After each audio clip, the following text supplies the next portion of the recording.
It is Alabama LSU week, one of the biggest weeks in college football, and we are back live from the break. Stephen M. Smith, Touchdown Alabama Magazine. In my own words, the podcast. Every quarterback that's played under the Nick Saban era at Alabama, whether it's John Parker Wilson, Greg McElroy, A.J. McCarron, Blake Sims, Jacob Coker, you name them.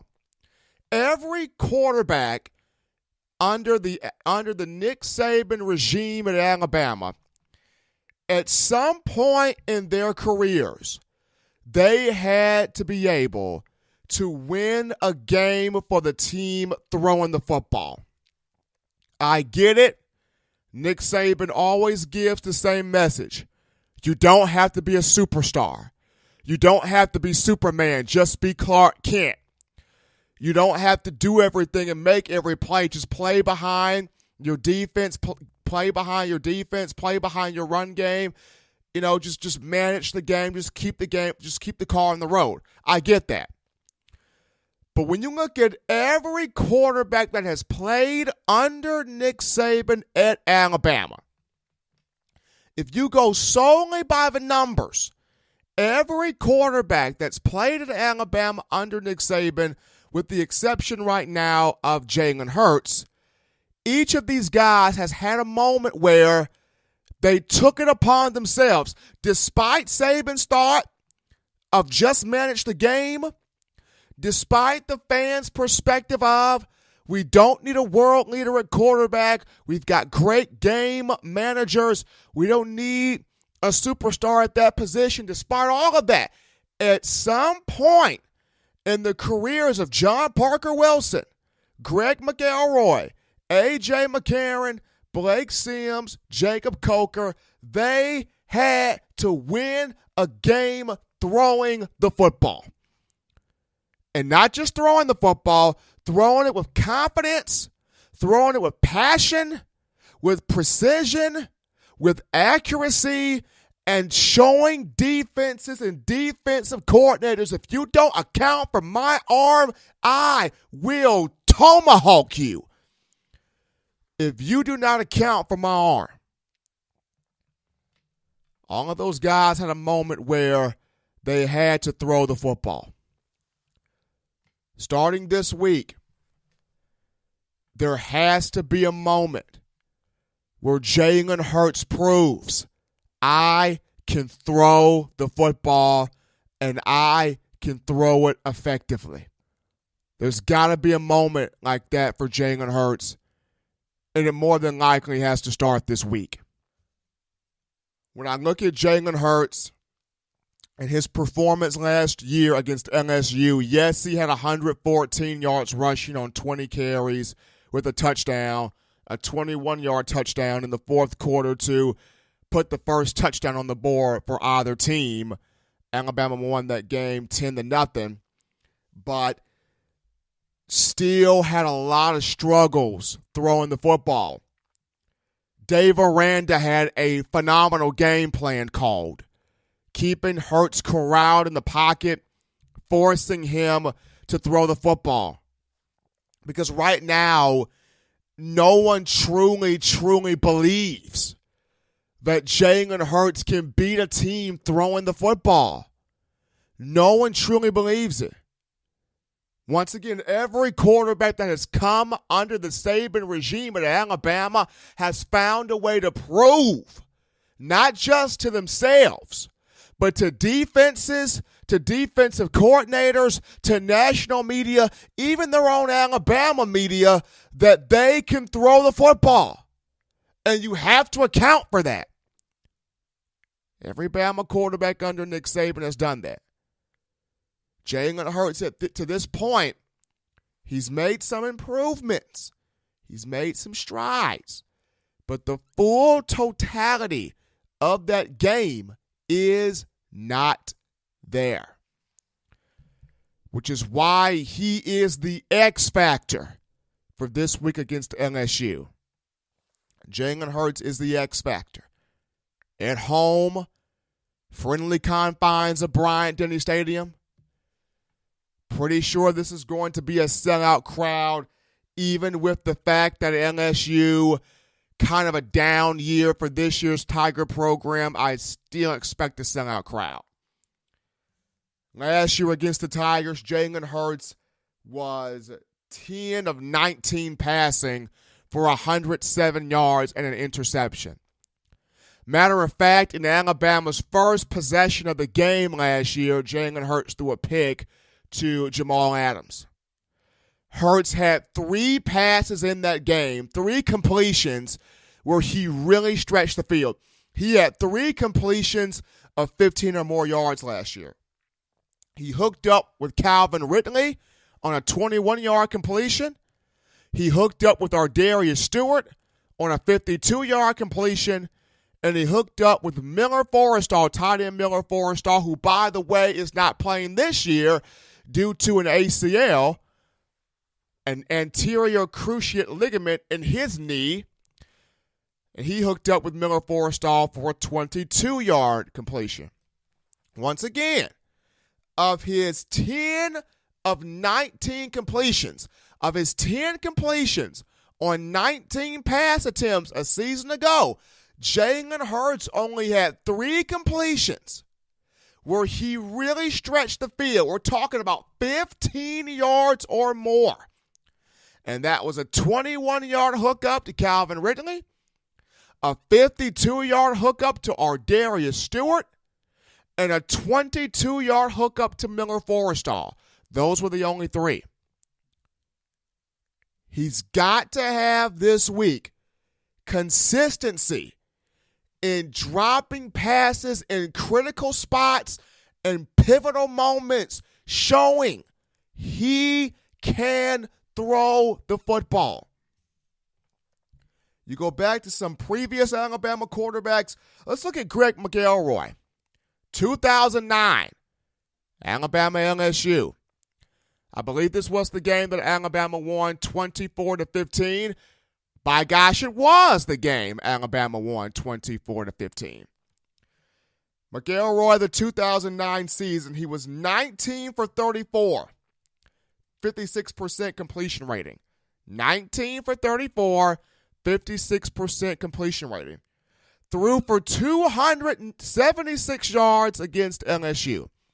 276 yards. He had 2 touchdowns to 1 interception.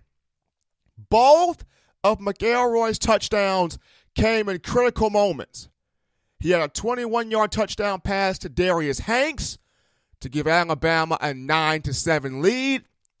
And let's not forget the 75-yard touchdown pass off a screenplay to Julio Jones, where he sidesteps the defensive back Brandon Taylor and goes 75 yards to the house.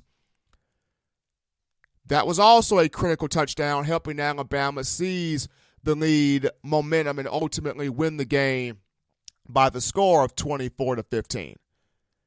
So the touchdown to Darius Hanks, the touchdown pass to Julio Jones, both came in critical spots.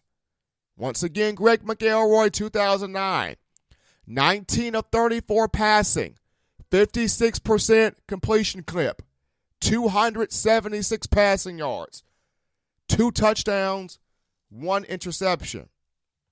We move to A.J. McCarron, the 2012 BCS National Championship game of the 2011 season. The game in which Alabama shut out LSU 21-0. McCarron, 23 of 34 passing, 67.7% completion rating, 23 of 34 passing for 234 yards. A lot of times in that game, Jim McElwain, who was the offensive coordinator at Alabama at that time, devised a brilliant scheme throwing on first down to catch LSU's defense off guard. They were not prepared for that. That was one haymaker to the face that they were not ready to take. That was one check they just couldn't cash. LSU was not prepared for Alabama to throw the ball on first down. And that's exactly what the Tide did. Dink and dunks to running backs in the flat, little crossing routes to wide receivers, little 6-yard out routes to tight end Brad Smelly. And then they really started to take the top off the Tigers' defense with deep throws downfield to Kevin Norwood, Marquise Mays, and Darius Hanks. 23 of 34 passing for A.J. McCarron in that game. 67.7% for 234 yards. McCarron, the offensive MVP. Offensive MVP of that title game. Why? Because he was consistently able to shred the defense with his arm. He was consistently able to show LSU that he can burn them with precision, with accuracy, with timing in the passing game.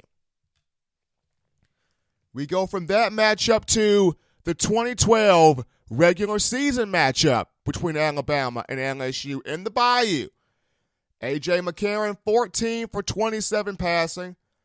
Yes, it was just 52% for 165 yards and a touchdown. But A.J. McCarron in that game completed 4 passes on that final drive in the fourth quarter, crunch time. I remember CBS Sports, Gary Danielson talked about at some moment, number 10 in Crimson has got to win a game for Alabama throwing the football. He's got to put that team on his back and win that game. And against LSU in the 2012 regular season matchup, a game in which LSU outplayed the Tide, Zach Mettenberger had a huge game. This is a game in which LSU outplayed Alabama. A.J. McCarron found a way to win with his arm. Completed 3 passes to Kevin Norwood, which set up the screen pass to T.J. Yeldon. Make a man miss. Remember that? Screen pass to T.J. Yeldon, which Alabama won the game 21-17 at Tiger Stadium. But in the fourth quarter, when the game was on the line, late in the fourth quarter, A.J. McCarron throwing it, effectively throwing the football, had 4 huge completions, timely spots, marquee passes, trusting what you're seeing. McCarron did that. We go now to 2014, the 2014 season in which we have Blake Sims.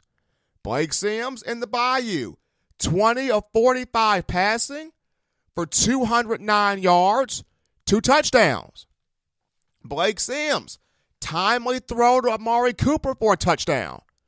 And then remember the huge throw he had, I think it was 45 yards, the huge throw he had to Christian Jones, which helped set up the game-time field goal for Adam Griffith to send the game in the overtime 13-13. And then Blake Sims, the 24-yard trick play in which he found tight end Brandon Green wide open in the middle of the field.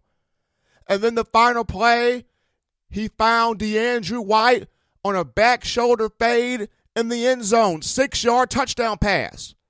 Timely throws, trusting what you're seeing, winning with your arm. Blake Sims did it. Blake Sims known for being a running quarterback, but at that moment, it was his arm. Once again, the touchdown to Amari Cooper, the big-time throw to Christian Jones, which set up the game-time field goal for Adam Griffith. The pass he hit to Brandon Green, the tight end, in overtime, in the middle of the field. And then the back shoulder fade in the end zone for a touchdown to DeAndrew White. Blake Sims made plays with his arm that he had to make to win that game for his team. Even though Jacob Coker doesn't fit the LSU rendition of this, Jake Coker in his own right had moments where he had to win the game throwing the football. The 2015 college football playoff semifinal, Cotton Bowl against Michigan State. Spartans holding Derrick Henry to just 75 yards rushing. What does Jacob Coker do? Oh, nothing but go 25 of 30 passing, 83.3% by the way, for 286 yards and 2 touchdowns to Calvin Ridley. When Jacob Coker needed to throw the ball and show that he could do it and put the team on his back, he did that in the Cotton Bowl. So once again, Greg McElroy, A.J. McCarron, Blake Sims, Jake Coker all had moments where they had to put the team on their back. Didn't have to. Once again, Alabama known for the quarterback not having to do much. Manage the game. Just keep the car on the road. But these guys took it upon themselves to win with their arm and showing the defense that they can do it. That moment at some point has to come for Jalen Hurts. We know he can run. If he does not take another design run, if he doesn't run another design play, we all know he can run. Can he throw the ball effectively? Can he do it in confidence? Can he do it with a sense of swagger? Can he do it with a sense of urgency? Can he do it on a consistent basis in games? That's the biggest question.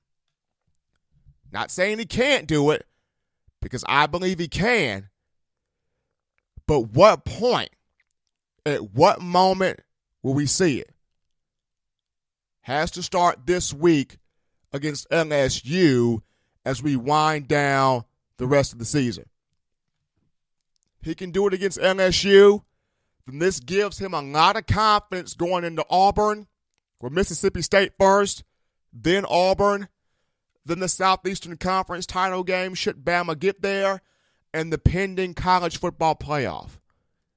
If Jalen Hurts can show consistently at home against LSU that he can throw the ball with fire, with enthusiasm, with passion, with accuracy, precision, and consistency, then against Auburn, Mississippi State, Georgia in the SEC championship game, should both teams make it there, and the pending college football playoff, he should have a lot of confidence. We go to another break here on In My Own Words, the podcast. When we return, we get into LSU Tigers linebacker Kevin White. Said some things today during his media viewing period that probably would count for bulletin board material. Does it really count as bulletin board material? We'll get into what White said and what Alabama will do to try to combat what he said. All of this and more coming up on the other side of the break. You are listening to In My Own Words, brought to you by Touchdown Alabama Magazine and Bama Sports Radio. Folks, don't go anywhere. We'll be right back.